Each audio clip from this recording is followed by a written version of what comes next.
áreas naturales protegidas. Hoy que estamos ante una cuestión bastante delicada, se dice en las Naciones Unidas que estamos al borde de un punto de no retorno Así si no es. hacemos algo, ¿no? Y vemos las tragedias que han estado ocurriendo, ¿no? Aquí en México tuvimos las tragedias de los incendios alrededor de la ciudad, hemos visto los incendios en California, hemos visto los incendios en Siberia, en Australia, el más Australia, reciente, que sí. es el más fuerte, uno de los eh, más importantes y más nocivos para el equilibrio ecológico del planeta. Y por eso es que trajimos a dos invitados que aceptaron muy amablemente de nuestra petición de venir aquí al programa, ¿no? Excelente, excelente, José. Bueno, pues entonces empezamos presentando aquí al doctor Luis Fuello McDonald. Doctor, bienvenido. Es un placer Mucho estar gusto saludarle. acompañándolos y platicar sobre el tema de áreas protegidas y la biodiversidad inherente a ellas. Muchas gracias. En un momentito se los presentamos, leemos su currículum. Y el doctor Juan Álvarez Martínez, doctor. Gracias, Bienvenido. favor que me hace usted. Todavía No, no hombre. me titulo en la... Pero somos maestros ya, Uy, sí, gracias. no, Y con está- alguna experiencia también, que también aprendimos con el maestro Luis Fuello en el Perfecto. tema ambiental. Excelente. Gracias. Excelente. Bueno, tenemos aquí a dos, en mi opinión, José, dos eminencias. Voy a empezar a leer muy rápidamente, saltándome de manera grosera algunas cosas relacionadas con la semblanza del doctor Luis Fuello, y después tú nos lees un poquito acerca de... Por supuesto, sí. Sí, mira, el doctor Luis Fuello, entre otras actividades, ha sido comisionado nacional de áreas protegidas, ha sido también coordinador de asesores de Conavio, trabajó en la Profepa, ¿sí? Fue director del Centro Regional de Investigaciones Pesqueras en el INAPESCA, consultor de ejidos y cooperativas pesqueras, director general de la empresa Ciencia y Tecnología para la Acuacultura.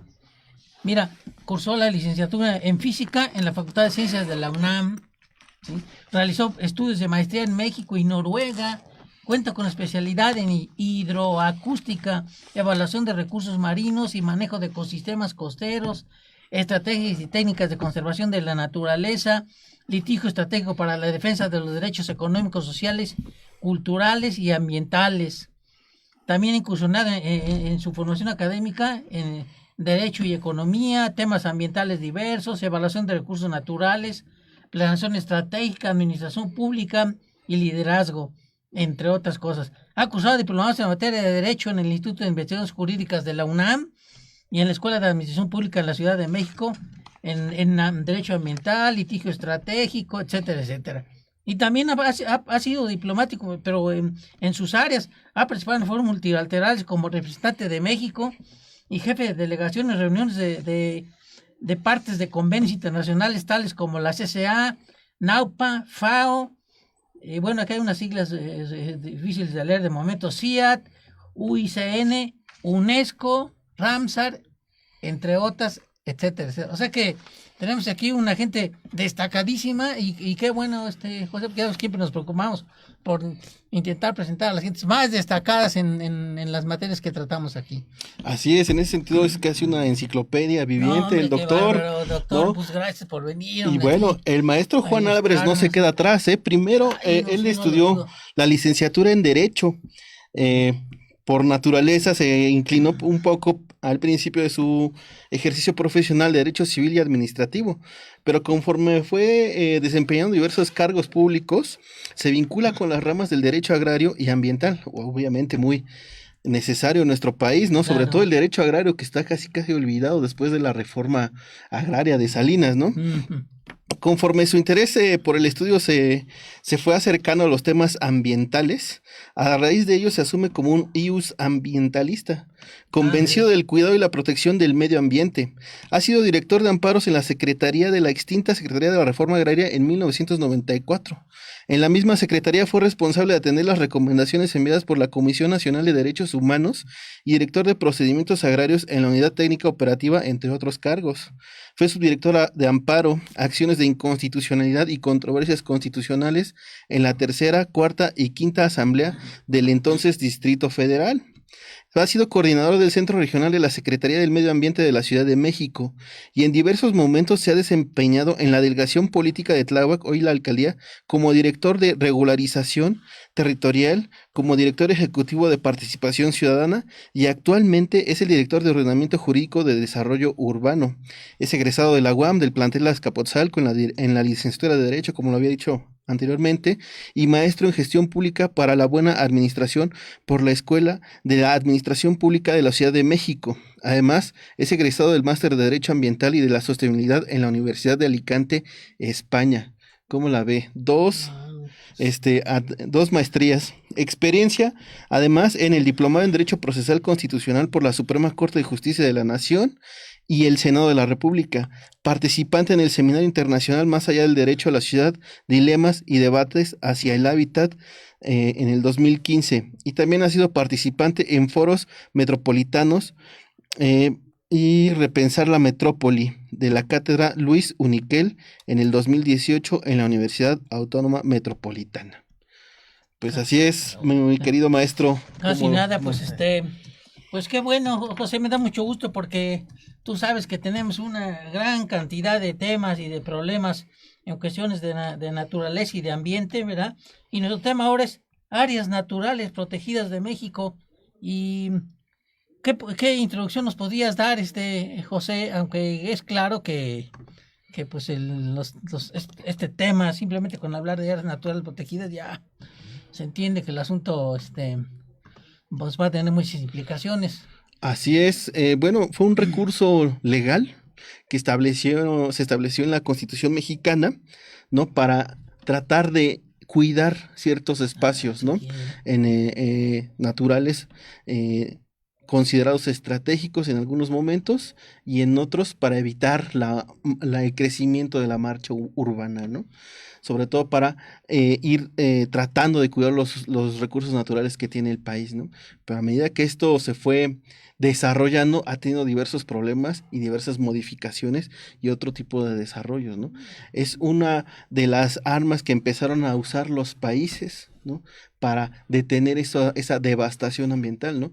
Recuerdo que uno de los primeros países en decretar las áreas naturales protegidas a nivel mundial fue precisamente la extinta Unión Soviética, que intentando parar el desarrollo industrial de la industria pesada en los montes Urales y todo lo que era la Siberia Oriental, usaron este argumento de áreas naturales protegidas y que después fue empezado a usar por los Estados Unidos, sobre todo para parar la deforestación y la devastación ambiental en parques nacionales como el de Yellowstone, ¿no?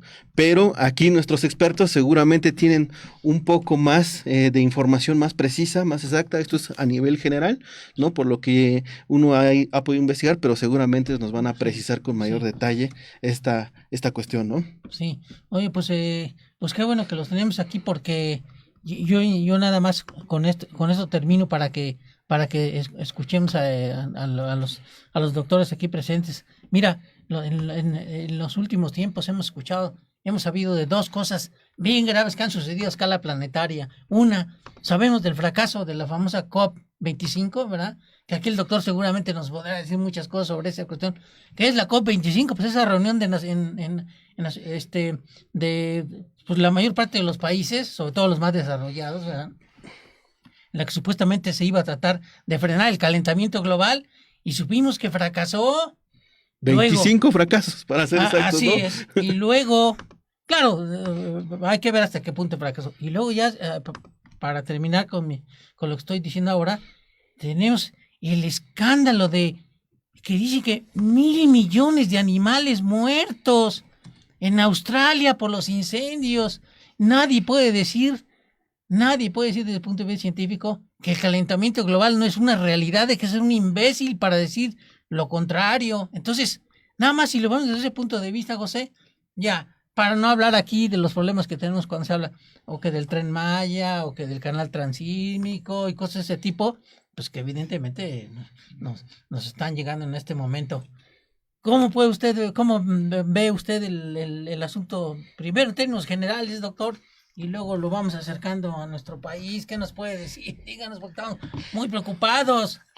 Y yo creo que además de estar preocupados, debiéramos de estar ocupados. Ocupados también. Yo quisiera hacer una primera referencia de qué es lo que ha estado pasando en nuestro planeta en términos ambientales.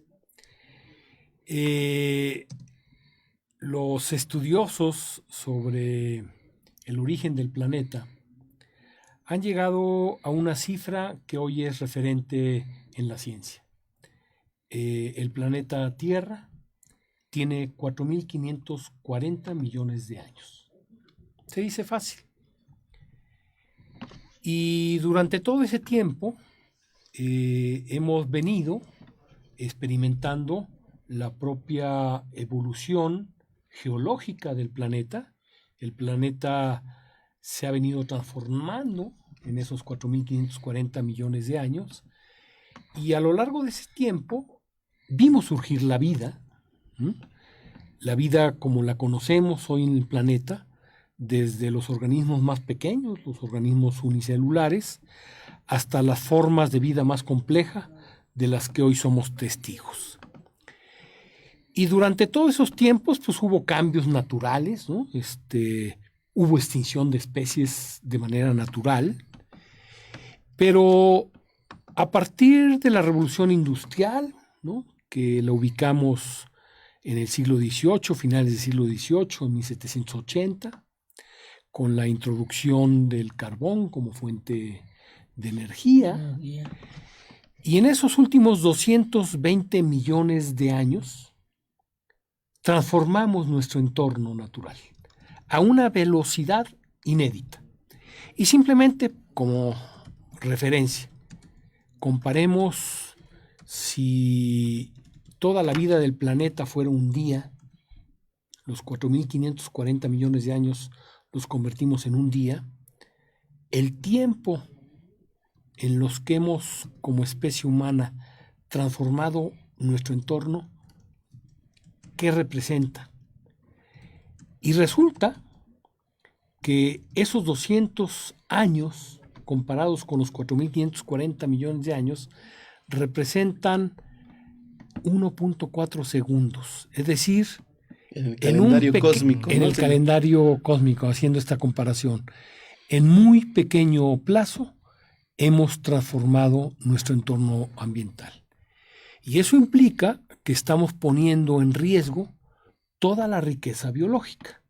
Y esa riqueza biológica, nosotros somos una de las especies más que existen en el planeta. Digamos, actualmente la ciencia ha podido establecer cerca de 1.740.000 especies, pero no son todas, porque no todas las conocemos, y se estima que las especies que existen el día de hoy en el planeta fluctúan entre 10 y 30 millones de especies. Y esas especies no las estamos acabando. Y todas las especies vivimos de las relaciones entre los organismos vivos y sus entornos físicos. No son ajenos. Y se realiza un entramado del cual la especie humana hoy dominante somos beneficiarios. Y pareciera ser que esos beneficios que recibimos de la naturaleza son inagotables. Y ahí está nuestro error. Porque los servicios ambientales que nos brindan nuestros ecosistemas, los bosques de altura como los bosques templados, las selvas tropicales en las zonas calurosas, sobre todo las zonas tropicales húmedas, o los lagos, las lagunas, los esteros, todo lo que son los cuerpos de agua dulce de nuestro territorio, los mismos desiertos, que pareciera ser que no tienen vida y tienen mucha vida, claro, y que nos brindan servicios tan básicos como disponer de agua. No es que el agua esté guardada permanentemente en nuestros tinacos y al abrirla vamos a tener siempre disponible. Tienen un origen natural, y si bien el ciclo del agua es eso, un ciclo que se repite, pues el agua disponible representa menos del 3% del agua del planeta. Le decimos el planeta verde, pero en realidad somos un planeta azul, porque 3/4 partes del agua del planeta están cubiertas por los océanos, Pero no potable. pero no son disponibles. Claro. Y el agua disponible, el agua que podemos consumir para nuestras necesidades vitales y para producir nuestros alimentos, es un porcentaje muy pequeño. Y eso es lo que está en riesgo. Y está en riesgo no por un fenómeno natural, sino está en riesgo por las actividades que como ser humano en nuestro desarrollo estamos impactando a la naturaleza. Y ese es, en términos globales, el tema. Y si bien se empieza a tomar conciencia en la segunda mitad del siglo XX, a partir de los 70s, ya desde las Naciones Unidas, hay una cumbre de la Tierra, en 1972, ¿no? Y empieza a haber un parteaguas que empieza a construir un nuevo paradigma. Un paradigma que se construye todos los 70s hasta mediados de los 80s a través de una comisión nombrada por Naciones Unidas, encabezada por la que fuera ministra de Medio Ambiente de Noruega, la ministra Brundtland, y ellos emiten un diagnóstico muy crudo de que al ritmo con el que estamos haciendo uso de los recursos naturales, no vamos a tener oportunidad de sostener los ritmos de crecimiento de la población y las necesidades que esta población nos demanda. Un documento que es calificado como nuestro futuro común y que es referencia del parteaguas en términos de la preocupación que las naciones a través del sistema de Naciones Unidas empiezan a retomar como un punto de referencia. Ese informe de 1987 es el antecedente más cercano a la Cumbre Mundial del Desarrollo Sustentable, este concepto que ya había empezado a ser acuñado por esta comisión, y Río de Janeiro, 1992, es el inicio de la política moderna a nivel global, de preocupación sobre el medio ambiente y del impulso de este nuevo paradigma del desarrollo sustentable. Ahí mismo, en Río de Janeiro, se suscriben los 3 grandes convenios, tratados internacionales, tratados que son vinculantes, que están respaldados por toda esta legislación del derecho de los tratados, la Convención de Viena sobre el derecho de los tratados, y uno de ellos se refiere al tema de cambio climático, la Convención Marco de Naciones Unidas sobre Cambio Climático. La segunda se refiere sobre la biodiversidad, el Convenio sobre Diversidad Biológica, y la tercera de ellas es la necesidad de parar los procesos de erosión y deforestación sobre la tierra, que es lo que nos da oportunidad de poner a disposición de la humanidad los alimentos necesarios para su sobrevivencia. Y yo terminaría como introducción en esta primera parte. Pues bastante importante lo que ha señalado el doctor Fueyo, ¿no? A nivel general, a nivel mundial, cómo este problema se empieza a tratar en la década de los años 70. Sí. Y en ese sentido nos viene la pregunta, ¿no? Necesaria, ¿no? Maestro Juan, usted en materia ambiental, ¿qué tanto ha avanzado la justicia en México? ¿Cómo va ese tema aquí en México? No vemos que desde la ONU se ha empezado a delinear líneas generales, pero pues ahora sí que pasa como lo que en la época colonial, ¿no? Dígase, pero no se haga, o qué está pasando, ¿no? Sí, pues primeramente comentar que con todos estos antecedentes mundiales de la preocupación de la humanidad por el cuidado del entorno del medio,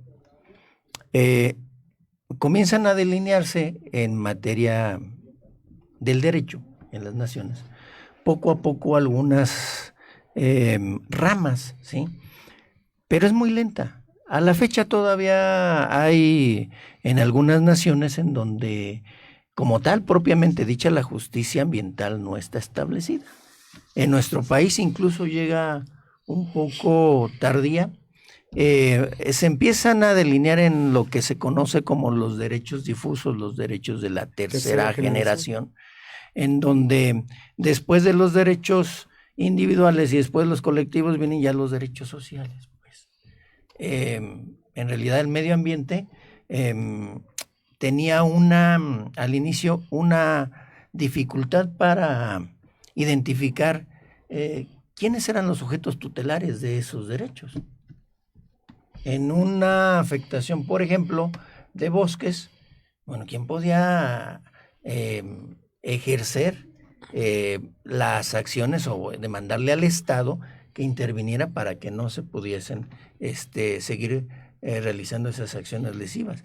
Difícilmente había un sujeto específico que lo pudiese estar tutelando y plenamente identificado. Bueno, creemos que poco a poco fueron avanzando, efectivamente, después del 92, que coincido plenamente con el maestro Luis Fuentes como el parte de aguas en la materia de la formación ambiental, del derecho ambiental y de la preocupación humana por el cuidado de nuestro planeta. Se conforma una Corte Interamericana en materia ambiental que, ante los grandes problemas que se venían dando, sobre todo transfronterizos en algunas naciones, tenían que tomar cartas en el asunto, y precisamente fueron a partir de la Organización Mundial de Derechos Humanos que se propone esta Corte Internacional, sobre todo de arbitraje. En México no tenemos actualmente un órgano, una rama de especialización de nuestros jueces y magistrados propiamente dicha, que establezca o que analicen la materia ambiental. Está inmerso dentro del derecho administrativo, como está inmerso dentro del derecho administrativo también las cuestiones agrarias. Todavía no ha alcanzado ese nivel de especialización, como si son las materias penales, como son las materias civiles, como son las materias mercantiles. Pareciera ser que sí, por supuesto, sí, y fiscales.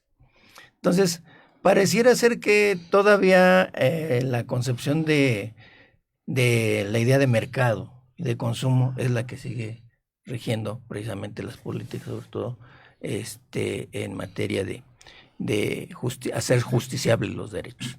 Sin embargo, la Suprema Corte ha ido avanzando en algunos criterios que han estado emitiendo propiamente en materia. Esto quiere decir que, digamos que un poco subsanando lo que desde la legislación todavía está en proceso de, la Suprema Corte ha ido ya teniendo y dictando algunas sentencias, resoluciones interesantes sobre temas estrictamente ambientales.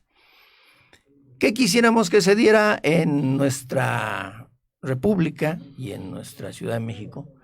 Pues la especialización de los jueces, la especialización del sistema judicial, en donde hubiese jueces profesamente capacitados, que analizaran, que resolvieran sobre la legislación ambiental, porque la legislación ambiental no está identificada plenamente solamente en un código, como lo es el Código Civil, o en un cuerpo de leyes como es el Código Penal.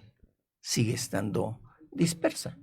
Y seguramente la naturaleza también de la esencia de las materias también permite que eso sea.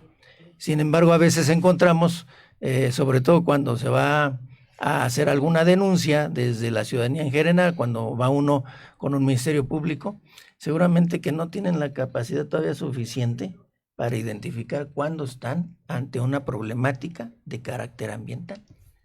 Y empiezan a clasificarlos desde ahí, porque después ya entramos en el tema propiamente del campo de la jurisdicción constitucional, en donde entran las funciones de los jueces. Pero si desde la identificación del acto lesivo no podemos saber ante qué estamos,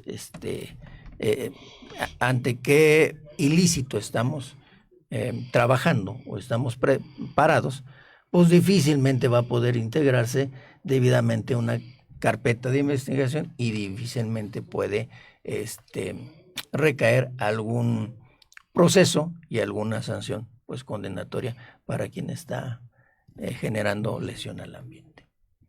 Uy, entonces esto, bueno, a mí me deja bastante preocupado porque casi estamos en pañales, ¿no? Al no tener ese grado de especialización. Bueno, vamos a aprovechar para saludar a algunos de nuestros amigos que se conectaron y nos están escribiendo.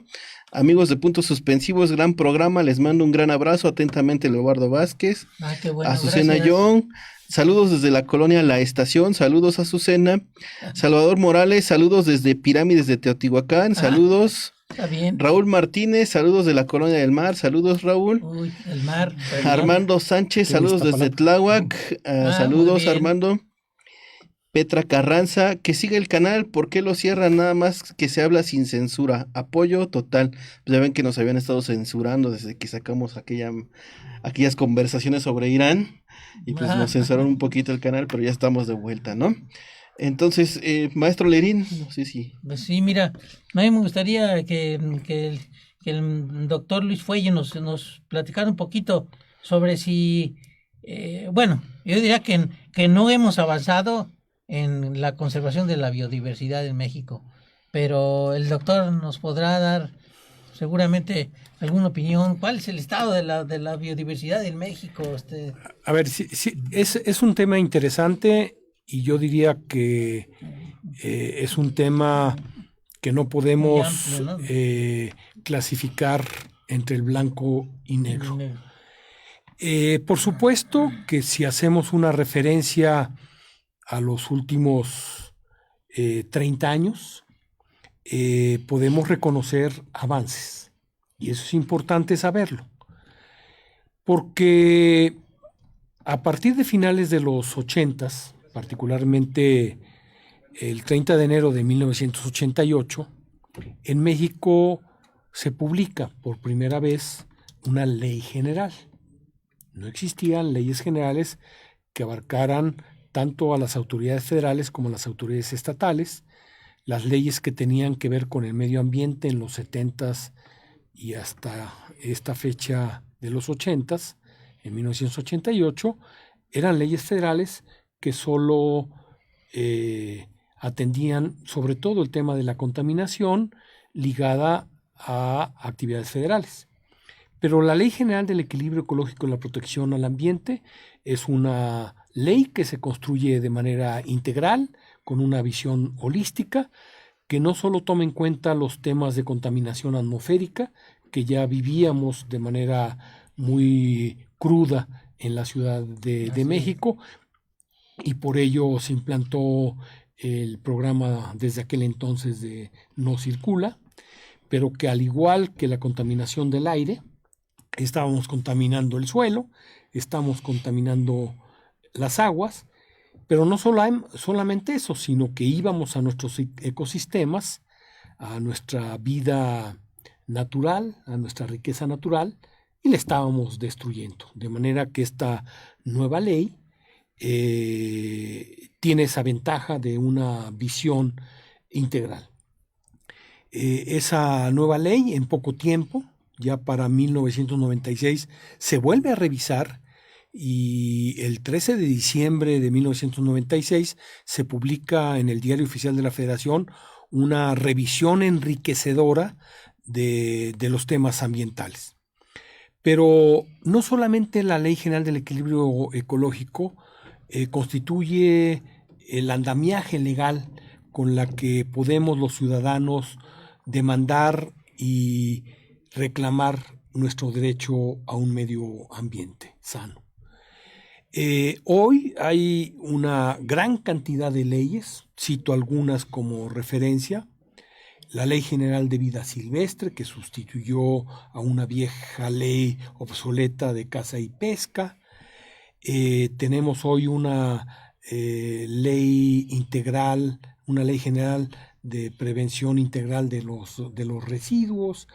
Tenemos más recientemente una ley general de cambio climático. en las materias de pesca y acuacultura, una ley general de pesca y acuacultura sustentable, hay una ley general de desarrollo forestal sustentable, y así en este ámbito hemos logrado que materias específicas que tienen que ver con la protección del medio ambiente tengan de referencia un marco legal que cada vez es más sólido y que en el contexto internacional se reconoce como avanzada. Por otro lado, desde el lado institucional, pues antes de 1994, diciembre de 1994, no había un ministerio responsable de los temas ambientales. A lo más que habíamos llegado era una subsecretaría, ¿no? La subsecretaría de Ecología, que sustituyó a Asentamientos Humanos y que se convirtió en los 80s en la SEDUE, pero una entidad reconocida al más alto nivel como Secretaría de Estado, responsable de elaborar y ejecutar la política ambiental. Eso surge con el nacimiento de la Secretaría de Medio Ambiente, Recursos Naturales y Pesca. A los 6 años de su vigencia, y llegando y coincidiendo con el periodo de transición, en la lucha de intereses que siempre existe y que estamos muy atentos a cómo se desenvuelven, la parte de pesca dentro de la Secretaría de Medio Ambiente deja de estar regulada por el sector ambiental para ser operada y administrada por la Secretaría de Agricultura. Desde el enfoque ambiental, para nosotros nos parece un retroceso, pero en fin, cambios en la Ley Orgánica de Administración Pública suceden cada sexenio y bueno, ya estamos los mexicanos acostumbrados. Pero acompañan al surgimiento de la Secretaría de Medio Ambiente como una entidad responsable de los temas ambientales, cosas importantes a nivel federal y a nivel estatal. A nivel federal, surgen a finales de los 90, en el año 2000, la Comisión Nacional de Áreas Naturales Protegidas, la CONAM. En 2001 surge la Comisión Nacional Forestal, especializada en los temas forestales. Surge la Comisión Nacional de Pesca y Acuacultura, la CONAPESCA, es decir, organismo, y luego el Instituto Nacional de Ecología, que era más del orden administrativo, se convierte en un centro que concentra toda la información sobre ecología y cambio climático, el INE ecológico, no el INE electoral, ¿no? Que ahora se llama INEC por el tema del cambio climático, Instituto Nacional de Ecología y Cambio Climático, y de alguna manera no solamente tenemos avances en términos legales, sino también creamos los instrumentos. Si volteamos hacia los gobiernos de los estados, después de la Ley General del Equilibrio Ecológico, cada una de las entidades federativas, incluido en aquel entonces el Distrito Federal, se dotan de leyes estatales, que no es una cosa menor. Y junto con las leyes estatales también surgen instituciones locales. Esa es la parte positiva. La parte negativa es que la ejecución del marco jurídico ha tenido debilidades, inicialmente presupuestales, aunque los presupuestos fueron creciendo. De repente observamos hacia la mitad de la gestión de la anterior administración neoliberal de Enrique Peña Nieto un corte, en donde lo primero que sacrifican es lo que no les interesa, aunque represente un bajo costo en el total del presupuesto de egresos de la Federación. Y a partir del 2016, el presupuesto destinado a la protección y conservación al medio ambiente a nivel federal cae cerca del 50%, un poco más, y ya no digamos a nivel estatal, que habían ido construyendo sus instituciones estatales, pero siempre con una debilidad presupuestal, y dentro de las participaciones y aportaciones del gobierno federal, que los gobiernos de los estados podían tener a disposición para temas ambientales, pues se cierran esos recursos con los que gobiernos estatales podían también asumir su responsabilidad ambiental que les tocara.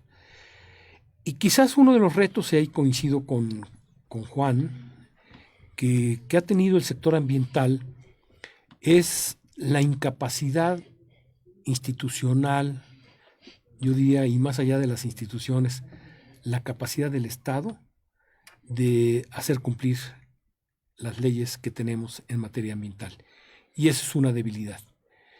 Y aunque no es una cosa menor que ya esté actualizado el derecho a un medio ambiente sano en la Constitución, que transitó de finales de los 90, de 1999, del derecho a un medio ambiente adecuado hacia el derecho a un medio ambiente sano, y que esa inscripción en el artículo 4 constitucional la vemos también a la luz de las importantes reformas constitucionales en materia de derechos humanos publicadas en el 10 de julio del 2010, cerramos el círculo de las obligaciones del Estado para atender derechos humanos, dentro del cual el derecho a un medio ambiente sano es un derecho que el Estado debe de garantizar, y que si revisamos el artículo 1 constitucional en su párrafo 3, una de las obligaciones del Estado, y el Estado abarca a todas las autoridades responsables, cada una de ellas en su ámbito de competencias, a nivel federal, a nivel estatal y a nivel municipal, pero también abarca a las autoridades que ocupan un puesto dentro del Poder Legislativo, o en los congresos locales o en el Congreso de la Unión, en cada una de sus cámaras, diputados y senadores a nivel federal, y que también asumen como parte del Estado el andamiaje de los organismos autónomos que hemos construido en México. No solo el Banco de México y la Comisión Nacional de Derechos Humanos, sino que tenemos un conjunto importante de organismos autónomos, como el Instituto Nacional de Acceso a la Información y Transparencia, el INAI, y los órganos especializados para el tema de energía, como la Comisión Nacional Reguladora de Energía, o la Comisión Nacional de Hidrocarburos, o el Instituto Federal de Telecomunicaciones, ¿sí? Todo un conjunto de instituciones que están obligadas a respetar derechos humanos, y yo diría, en el tema que hoy atendemos, atender el tema del derecho a un medio ambiente sano.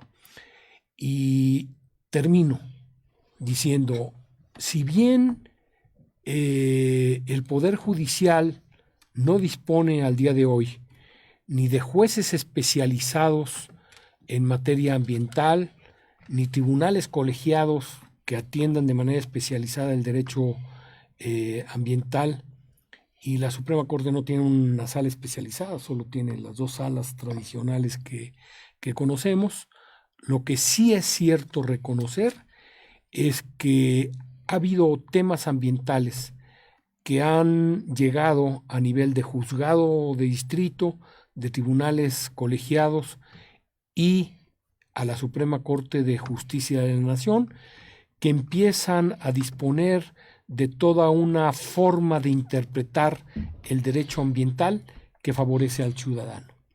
Y que ahora tenemos sentencias de jueces, que tenemos pronunciamientos de tribunales colegiados, y sobre todo directrices emanadas de la Suprema Corte de Justicia de la Nación, que pueden ser utilizadas por cualquier ciudadano para reclamar su derecho y defensa a un medio ambiente sano.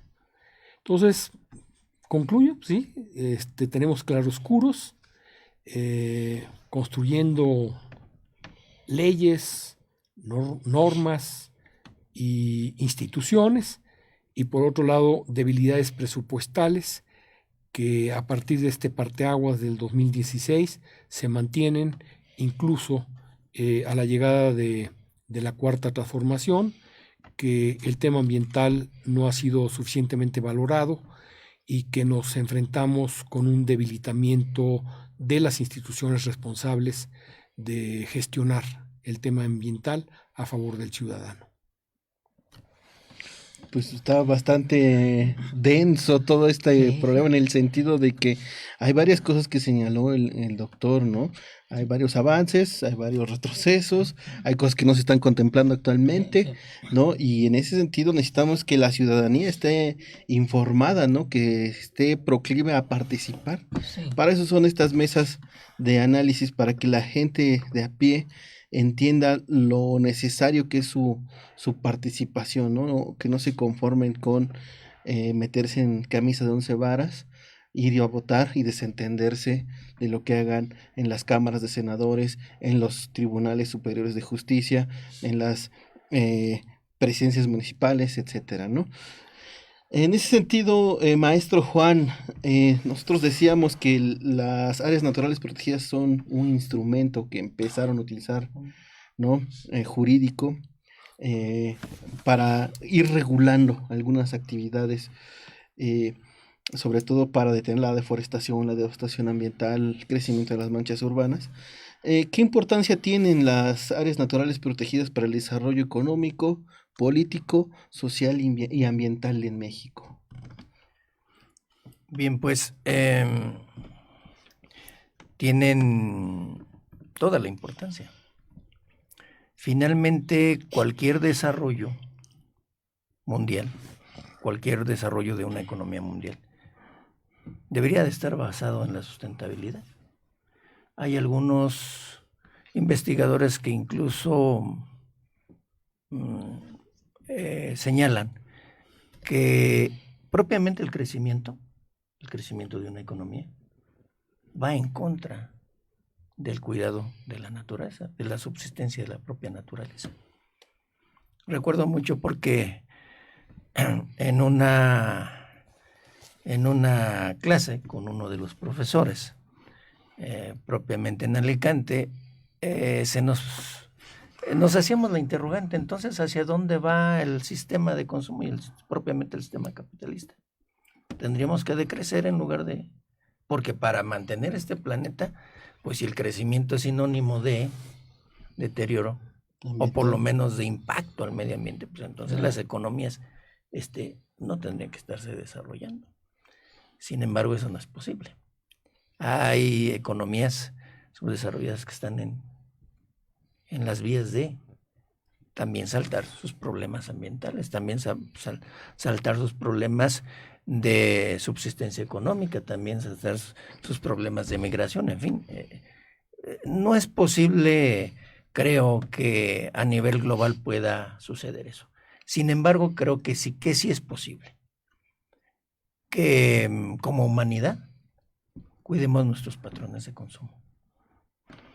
Que como humanidad tengamos más cuidado en lo que compramos, en cómo viene empaquetado, en cómo viene presentado. Finalmente, tiene que ver desde las empresas socialmente responsables, desde la participación de la ciudadanía, desde el aspecto social.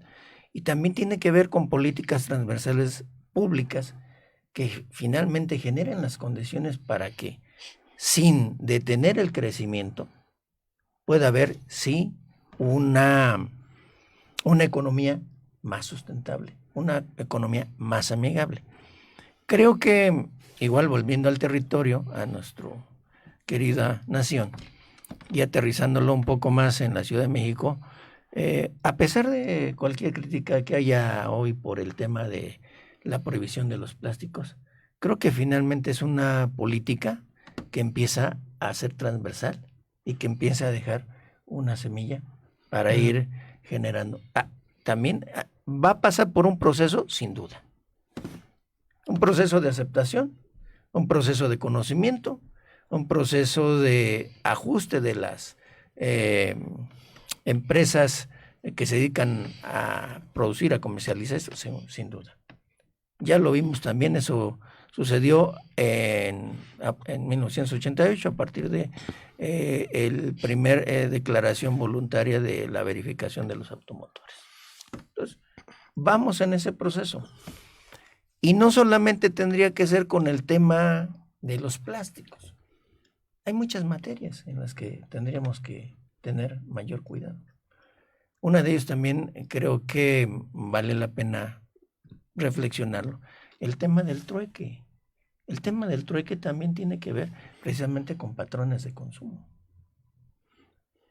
Si vamos aprendiendo a que en lugar de estar consumiendo todo lo que nos están generando las empresas capitalistas y empezamos transnacionales, a nuestros orígenes, creo que en México mucho de los pueblos originarios, las poblaciones indígenas,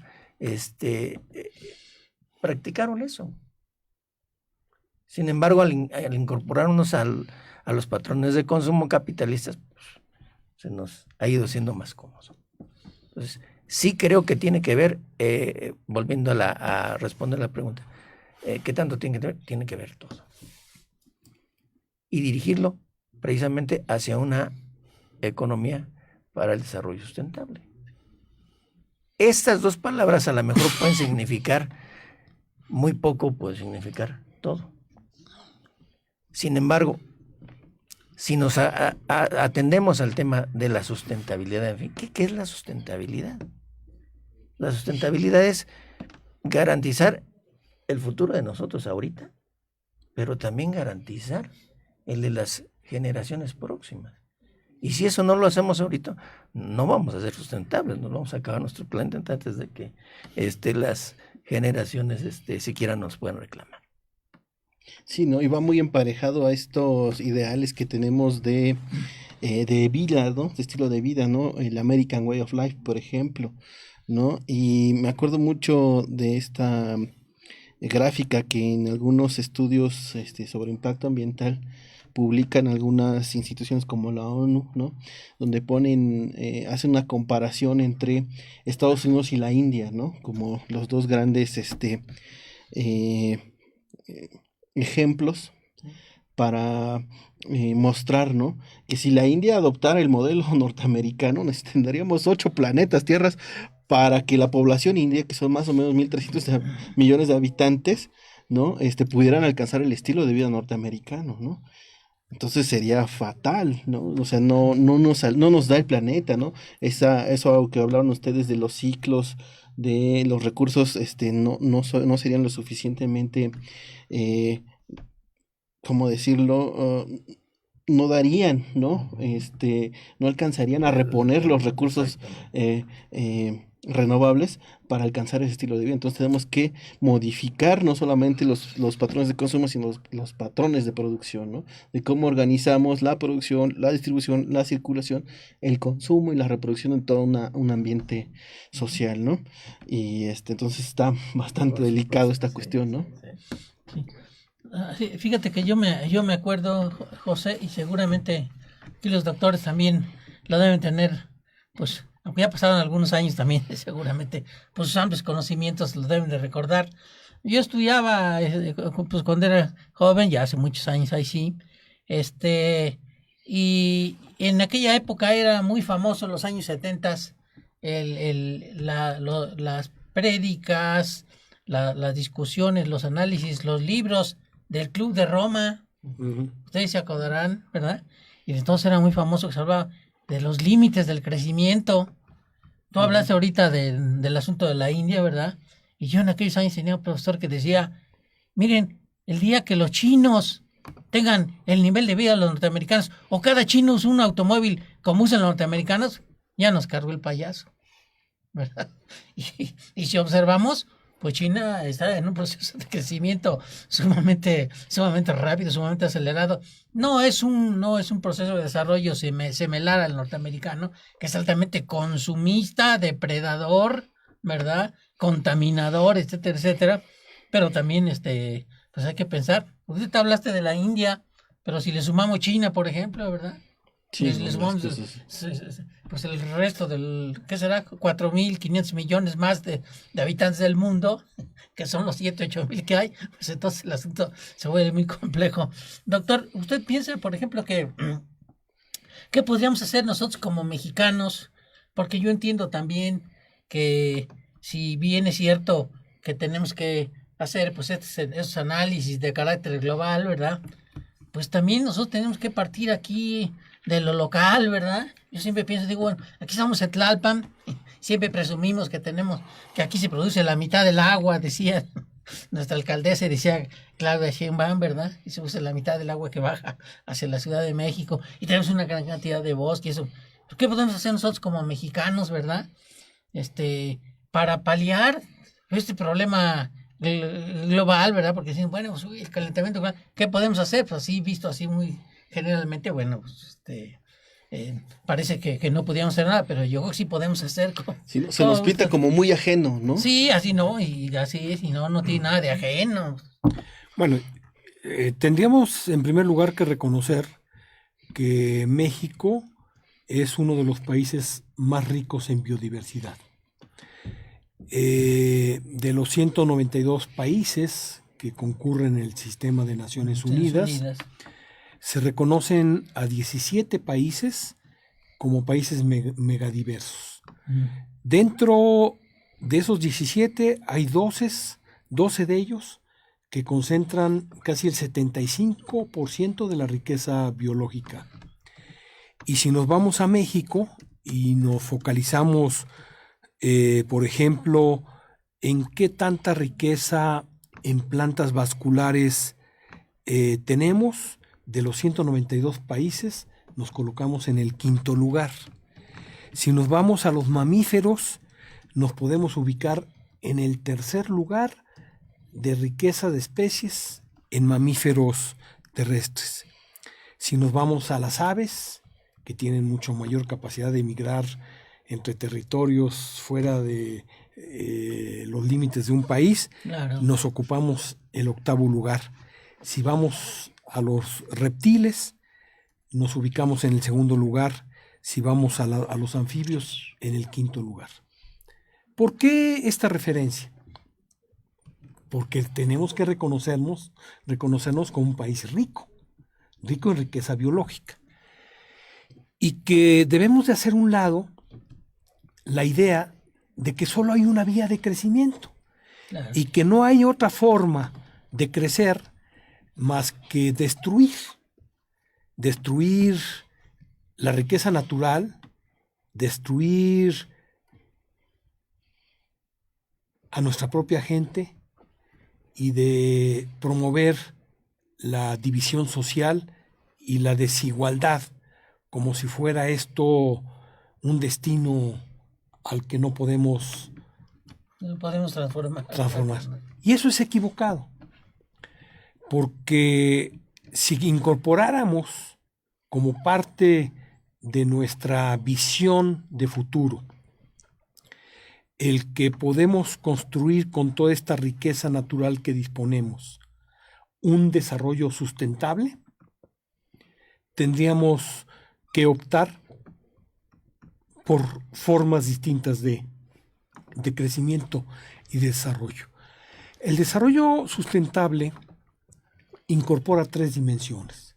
Una dimensión económica, que es tener producción material per cápita más alta que las tasas de crecimiento poblacional, cosas que hemos controlado, andamos ahora en el 1.8% de tasa de natalidad. Incorpora una dimensión social, que es reconocer que uno de los males que cargamos de toda nuestra historia es la desigualdad y que necesitamos ser más justos, y que una de las potencialidades que tenemos, así como tenemos riqueza biológica, tenemos una gran cantidad de jóvenes en edad de trabajar. Y esa edad de trabajar nos da la posibilidad de producir. Y finalmente una dimensión ambiental. Y en la dimensión ambiental ya decíamos que nuestro marco jurídico ha avanzado. Se han construido instrumentos ambientales. Por ejemplo, tenemos la posibilidad de decretar ordenamientos del territorio a nivel regional, a nivel estatal, a nivel local, ¿Y qué es lo que hace un ordenamiento del territorio? Pues es hacer una descripción lo más detallada posible de nuestra parte material, de nuestro territorio, y cuáles son las vocaciones de ese territorio.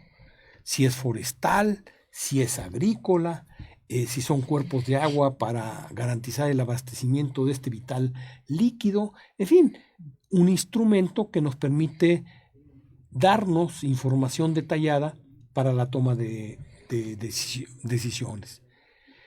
Que una persona, una empresa, quiere desarrollar un proyecto, si se presume que ese proyecto puede impactar el medio ambiente, tiene la obligación de ser evaluado a través de una manifestación de impacto ambiental. ¿Y qué es lo que se pretende? Minimizar, reducir los daños que se pueden generar al medio ambiente a partir de echar adelante ese proyecto.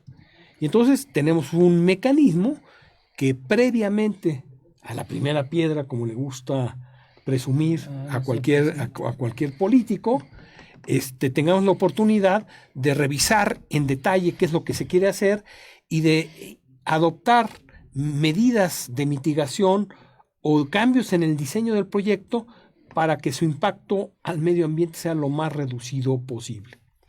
Si nos vamos a los terrenos forestales, la ley forestal establece la prohibición del cambio de uso de suelo forestal y lo hace de manera excepcional. ¿Para qué? Para mantener nuestra masa forestal. Y no es nuevo. En México ya lo discutíamos nuestros antepasados desde 1840 y que con mucho ánimo el ingeniero Miguel Ángel de Quevedo, desde finales del siglo XIX y hasta 1940, insistía de manera radical: no nos acabemos los bosques porque nos vamos a acabar el agua. Y ese vínculo quedó plasmado cuando se discutió la redacción del artículo 27 constitucional en 1917, porque el paradigma en el siglo XIX, el paradigma liberal, hoy presumimos que queremos ser liberales, lo que dentro de ese paradigma liberal decía: el derecho de propiedad privada es intocable. No podemos dictarle desde el Estado ninguna medida para poder penetrarnos en el derecho indiscutible que tiene el dueño de la tierra. Y cuando la tierra, antes de la conquista, pues era social, y que luego se la quitaron los españoles, y luego las leyes de reforma no solo tocaron los bienes de la iglesia, también las tierras ociosas que estaban en manos de nuestras comunidades en territorios protegidos se les fue quitadas, ¿no? Y este paradigma del 27 constitucional estableció un precepto que hoy es vigente. Sí, partimos de que la propiedad originaria es de la nación y que la nación tiene en todo tiempo y lugar el derecho de transmitirla para constituir la propiedad privada. También tiene la potestad de establecer las modalidades de uso del territorio para dos cuestiones que son fundamentales y que nos permiten tener una ruta correcta para el desarrollo sustentable, para garantizar el aprovechamiento racional de los recursos naturales en beneficios de todos y para generar una distribución equitativa, dice la Constitución, de la riqueza pública. Y esos son nuestros antecedentes históricos. Y las herramientas existen, pero tenemos que tener algo que nos falta, que es respeto al Estado de Derecho. Y el respeto al Estado de Derecho pasa por las aspiraciones de mejora y al bienestar de las comunidades. Entonces, si combinamos el que somos ricos en riqueza biológica, que somos ricos en una juventud ávida de incorporarse al mundo del trabajo, y que tenemos instrumentos para que el crecimiento no sea desordenado y que tienda a destruir todo lo que se le pone enfrente, sino que realmente evaluemos lo que queremos hacer, cuál es el camino de el México que aspiramos para mejorar bienestar, condiciones de vida y justicia. pues lo único que nos falta es acordarlo y hacerlo. Eso los políticos dicen, hace falta voluntad política. Bueno, esa hace falta mucho, pero ponerla en ejecución y renunciar a la simulación.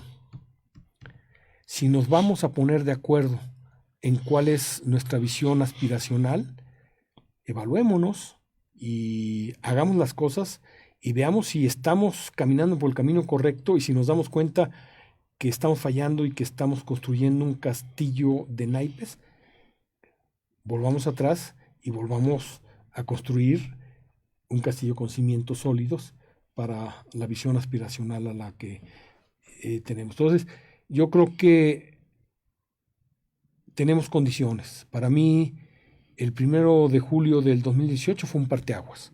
Es la gran manifestación de una ciudadanía harta de los abusos, de la desproporción entre el poder y el ciudadano común y corriente, aspirando a un cambio que creemos verdadero.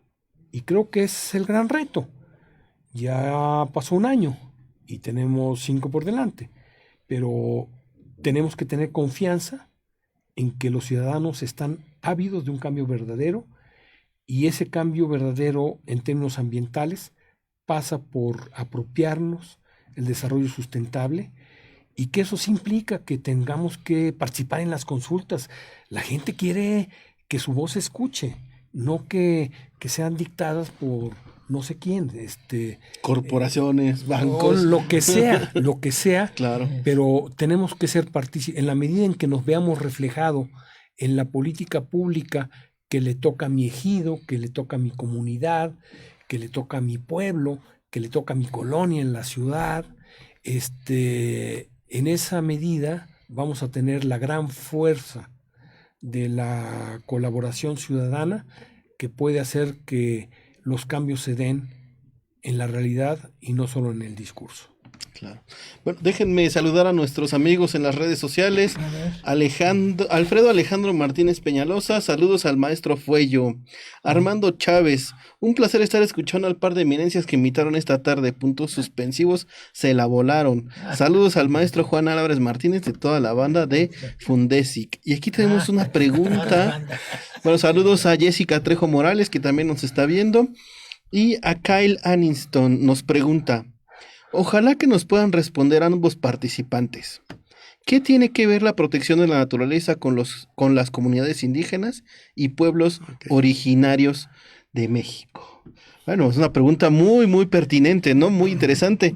Kyle, esperamos la respuesta de nuestros expertos, no sé quién quiera. Mira, si hacemos una revisión del estado que guardan nuestros ecosistemas en el territorio nacional, vamos a lograr identificar, destacar una enorme identidad entre los territorios que habitan muchas comunidades indígenas y o pueblos originarios, porque hay comunidades indígenas que están aquí en la ciudad y que emigraron hacia esta ciudad, pero digamos, combinando comunidades indígenas y pueblos originarios, parte de los territorios en mejor estado de conservación biológica en el país son aquellos que han sido cuidados y protegidos por las comunidades indígenas. Y que cuando se les pone sobre la mesa es que eres pobre y queremos para ti un desarrollo, ahora queremos para que mejores un tren, lo primero que dicen nuestros compañeros indígenas es: pues yo esa forma de ver las cosas no las percibo como propia. ¿Por qué no profundizamos en nuestra visión y recuperemos nuestra visión del mundo como comunidad? Y lo que quiero construir es esta visión que venimos construyendo y que está íntegramente ligada a la protección de nuestra riqueza. Por supuesto que ellos saben lo que representa un bosque, lo que representa el agua, lo que representa el suelo, lo que representa el viento, las aves y toda la riqueza natural. Y parte de su cosmovisión es proteger esa riqueza. Entonces, hay una asociación indisoluble entre la riqueza biológica que está depositada en el territorio nacional y la propiedad que ostentan las comunidades indígenas de nuestro país.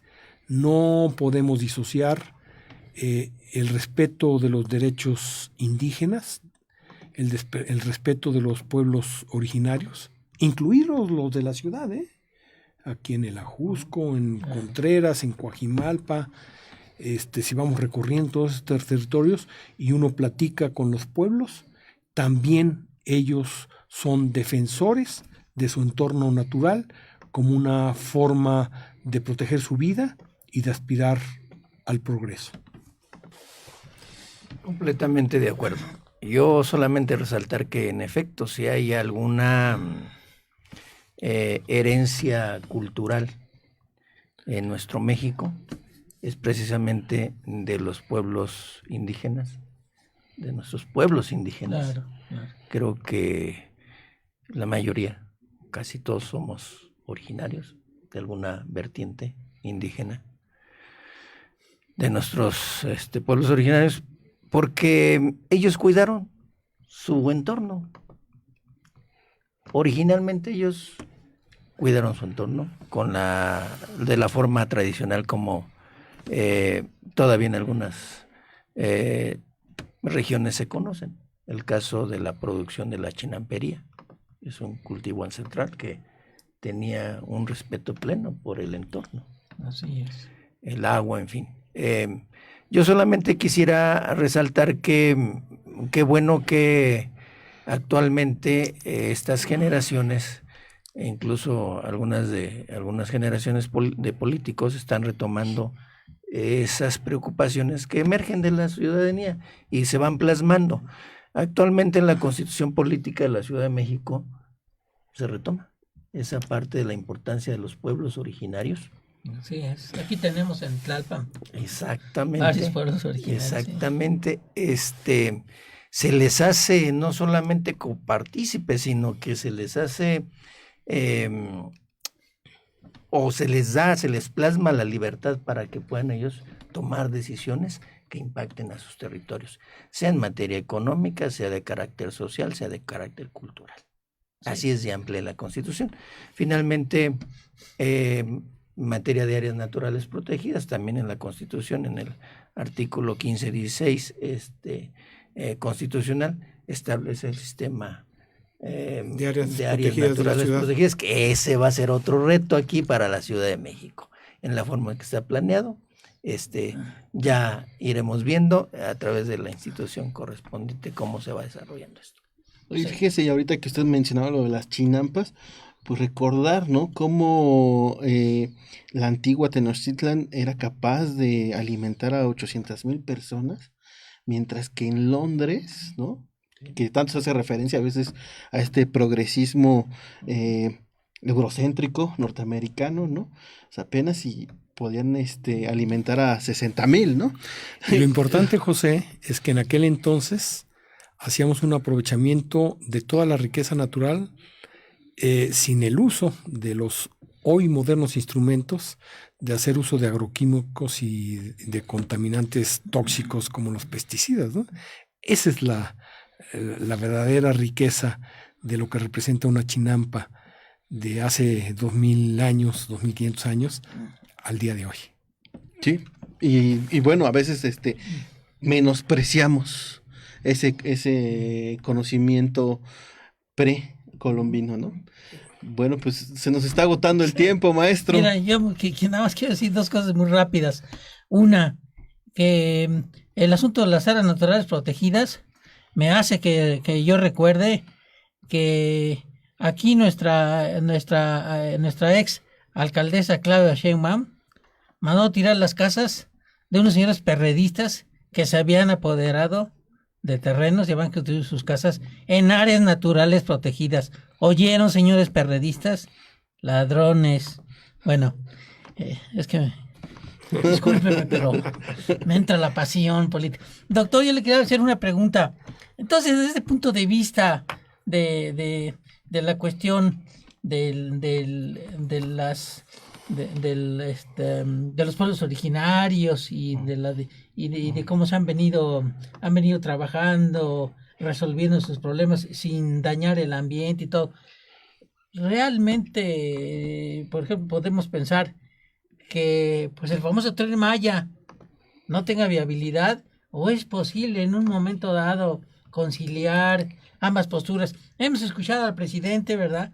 Y es un tema que a todos los morenos, a los mexicanos nos interesa, ¿verdad? Decir, bueno, es que vamos a hacer el recorrido del tren en vías que ya están, ¿sí? Y claro, por acá vemos a los zapatistas con un discurso también, a veces un poco raro, un poco exagerado también, porque ellos están en su propio boleto político. No, que aquí nos matamos y no dejamos pasar a nadie, morimos y eso. Como que ideologizando el asunto. ¿Hasta qué punto es posible conciliar ambas posturas? ¿Cómo ve, doctor? Bueno, pues no es un tema fácil, no es un tema sencillo, pero me parece que en la actualidad el nivel de la política pública necesariamente tiene que contar con la participación. Y con la participación desde el planteamiento originario, no a mitad de lo que ya creemos que es bueno para, ¿no? Desde el planteamiento originario tiene que contar con la participación de la ciudadanía en general, de los que son los propietarios de la tierra, sin duda, de quienes de alguna manera serán beneficiados, serán terceros involucrados en la solución de los problemas. Tendrá que ser así. Y es correcto que finalmente si se tiene que generar otra consulta más amplia, darle participación a todos los pueblos de México, pero sobre todo a los que están de manera directa, resintiendo la afectación inmediata, pues que tenga que replantear, no pasa nada. Hay que escucharlos, hay que escucharnos, porque si no, entonces no podemos ser empáticos. Y hay una percepción de empatía que tiene que permear a nivel mundial, porque si no, no sentimos lo que la otra persona siente y cómo podemos entenderlo. Creo que sí se puede todavía consultar. Bueno, pues, Mira, mi opinión, estamos hablando del Tren Maya desde antes de la toma de posesión de Andrés Manuel, y al día de hoy, después de casi 2 años, no conocemos exactamente ni un proyecto ejecutivo y menos aún de un manifiesto de impacto ambiental. Yo creo que es un derecho de todos los ciudadanos de este país, y ahorita retomo la reflexión de Juan, de conocer qué es lo que se va a hacer y que podamos pronunciarnos a partir del conocimiento exacto de qué es lo que se quiere hacer, para evitar confusiones y evitar que nos pasen como lengüetas de oro, cristales sin ningún valor. ¿Y hay preocupaciones ambientales? Sí.